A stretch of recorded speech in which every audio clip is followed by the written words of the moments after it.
Hello, kiddos. Today we're going to be doing a little video lecture notes on the Cold War. Yesterday I had you guys do an assignment on the Red Scare. So we're going to be kind of lecturing on that, some of the things that you discussed, some of the things that you guys read about yesterday with that. First, you guys know me. I like telling jokes. So today the joke is, what do you call an alligator in a vest? An investigator. Boom! Yeah, that's awesome. Yeah, anyway. All right, so that's my corny joke for the day. Whatever. You guys are a bunch of haters. All right, so anyway. All right, so in your guys' notebook, some things to kind of copy down, some things that that you're going to be responsible for. Obviously, Red Scare in the United States. Big deal in the 50s. We talked about yesterday about how some things that the paranoia that took place. And just like it was back in the 20s, as we talked about during that unit, there was a fear of communist immigrants coming to the United States, trying to radicalize, trying to overthrow our capitalistic and democracy system. So many people felt that the immigrants were being influenced by communistic beliefs.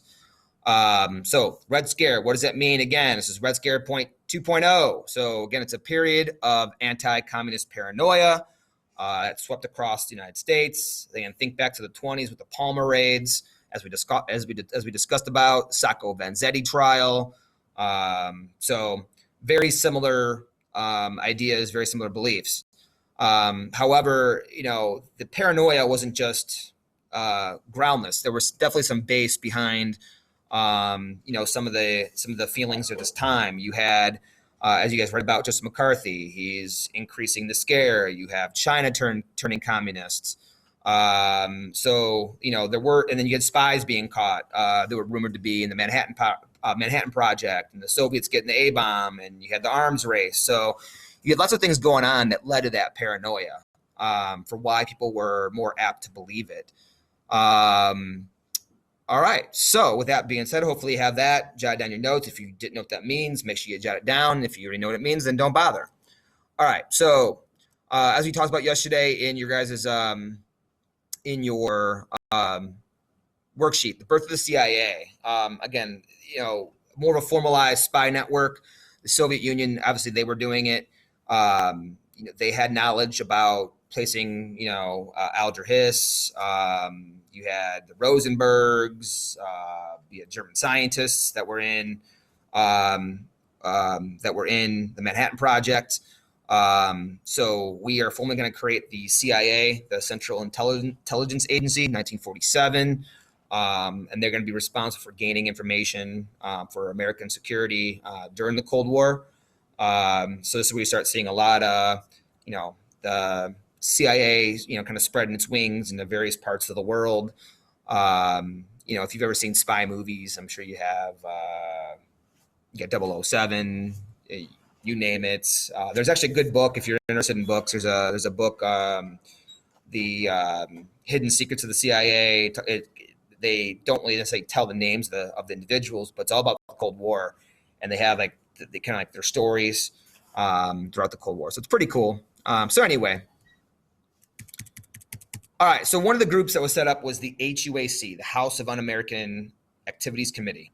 Now this was around in the 30s, really before, I guess, the Red Scare or during the 50s. But during the Cold War, it was turned into basically a group that's going to investigate communist groups in the United States. It's, at one point or another, communist groups had to register within the United States. So that way this group can kind of keep a close eye on them. As I talked about yesterday, President Truman made the government officials sign loyalty oaths. So this group, the HUAC, is going to investigate the Hollywood 10. We'll get into them here in a sec. Labor leaders, government officials, all within the United States to look at suspicious activities. All right, so one of the groups yesterday that we talked about was the Hollywood 10. So one of the groups I just mentioned was the Hollywood directors, film directors, actors, writers, you name it. They were rumored to be in Hollywood at this time. They were supposed to have some communist leanings. So the HUAC is going to investigate them. They bring them in. They question them, give them questions about some of their personal beliefs about government and kind of what they're involved in, different types of groups. And basically, long story short, they refused to answer any questions. They were refusing to cooperate with the HUAC. And when that happens, charges are brought upon them. They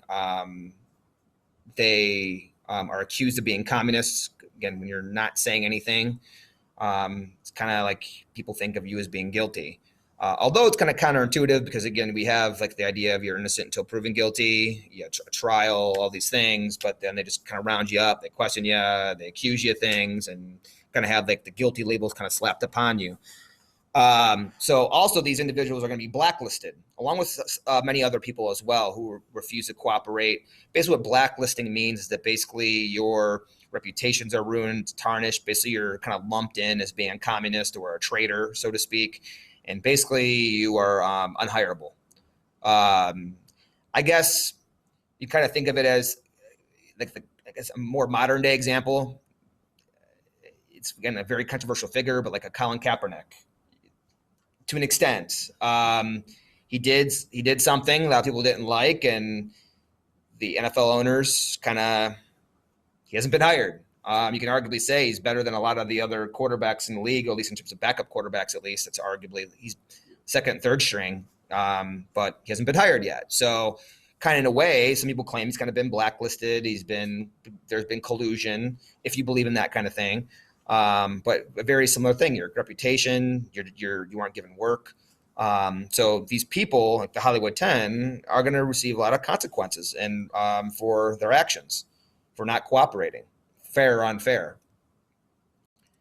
Again, as you guys read about, top Soviet spies were all over America, sending the Soviets top secret information. Again, Alger Hiss, the Pumpkin Patch Papers. Forrest Whitaker. He accused Alger Hiss of funneling information to the Soviets by hiding like little films in a pumpkin patch.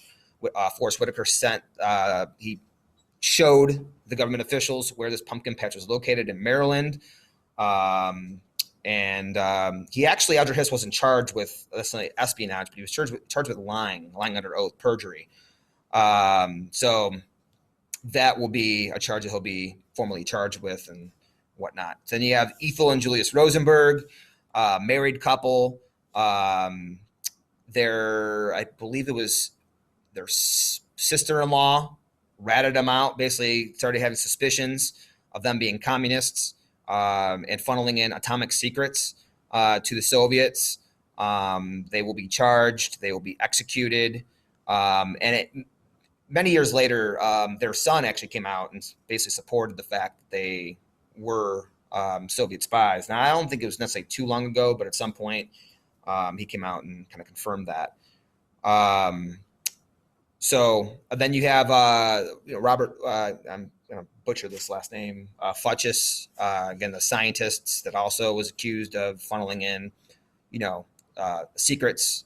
He gave like detailed drawings of the atomic bomb and how we developed it, which is part of the reason why how the Soviets developed so quickly. 1949 that they develop it, which we thought they were going to be years away from that. And then to add on top of it, you have something called McCarthyism, or Joseph McCarthy. He was a senator, a Wisconsin senator.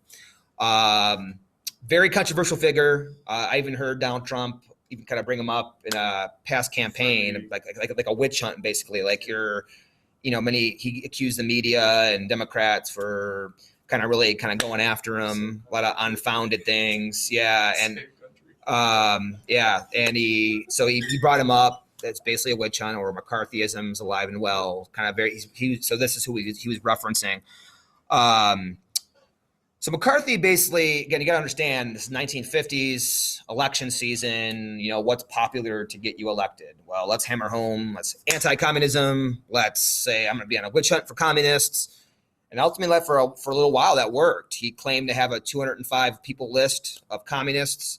Eventually, kind of dwindled it down to 70-something. So he kind of went back a little bit on that, sort of kind of backtracking on that a little bit. But he never really produced his list. He just kind of kept making accusations, and people believed it, and they voted for him. And all along, President Truman hated McCarthy. President Eisenhower, when he came into power, or when he was elected in 1952, same thing. Him and McCarthy kind of butted heads. They both kind of didn't agree with what he was doing and kind of thought it was kind of nonsense.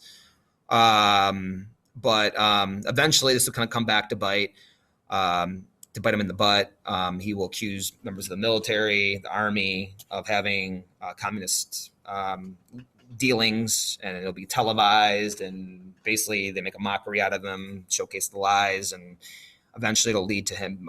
Joseph McCarthy will die shortly after he basically gets kind of ousted out of power. He'll die of, he'll become an alcoholic, depressed from it. So again, his career stuff will make a turn too when kind of the truth comes to light.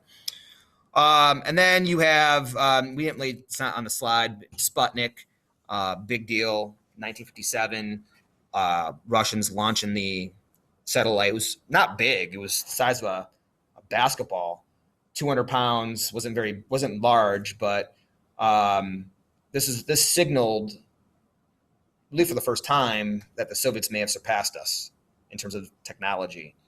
And also in terms of, people were afraid, like, what is a satellite? What does it do? Is there lasers attached to the satellite? Will Soviets have the ability to launch something off of it? Or is it just in terms of technology, were they able to hit certain targets in the United States? So we didn't really know, really the impact of it. But this really scared a lot of people. And after that, the consequence is going to be starting to invest a lot more money into science and math and schools and really kind of hitting those things home. All right. So anyway, that's the end of the lecture.